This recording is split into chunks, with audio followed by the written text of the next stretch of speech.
La Côte d'Ivoire a procédé le 1er mars à Abidjan au lancement officiel de la campagne de vaccination contre le Covid-19. Cette campagne se fait 3 jours après la réception des 504 000 doses de vaccins dans le cadre du mécanisme COVAX initié par l'Organisation mondiale de la santé. Selon le ministre d'État, Patrick Hachi, ce vaccin donne l'espoir de travailler à nouveau sans procédure contraignante et va permettre au pays de rouvrir ses frontières progressivement pour relancer son économie. Notons que la Côte d'Ivoire envisage d'acheter des millions d'autres doses de vaccins sur ses ressources propres pour être à même de vacciner chaque citoyen qui en aura besoin.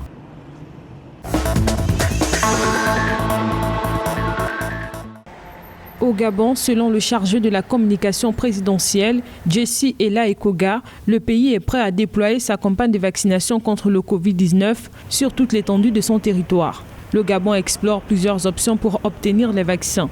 Un accord a été signé avec la Chine pour l'acquisition de 100 000 doses de vaccins Sinopharm. De même, il compte bien tirer profit de l'initiative COVAX mise en place par l'Organisation mondiale de la santé pour permettre aux pays les moins développés d'avoir des doses de vaccins.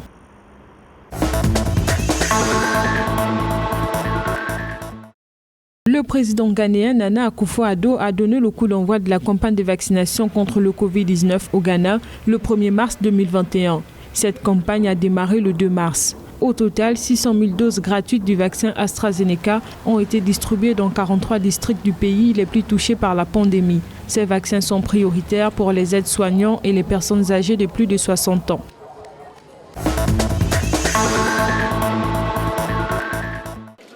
L'Éthiopie a signalé 1019 cas supplémentaires d'infection au nouveau coronavirus au cours des dernières 24 heures, portant le bilan national à 159 072 en date du 28 février 2021. Dans le même temps, le pays a recensé 11 nouveaux décès liés au Covid-19, portant le total national à 2365 selon le ministère de la Santé du pays. Le gouvernement éthiopien a exhorté la population à mettre en pratique les mesures de précaution pour contenir la propagation du virus. Rappelons que l'Éthiopie est le pays qui a le plus grand nombre de cas dans la région d'Afrique de l'Est.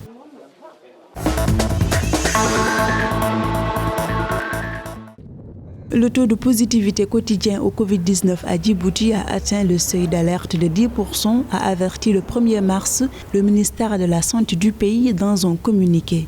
Sur un échantillon de 222 tests réalisés au cours des dernières 24 heures, 22 sont revenus positifs au virus. L'ensemble des cas positifs répertoriés sont tous asymptomatiques et font l'objet d'un suivi régulier en observation selon les autorités sanitaires djiboutiennes.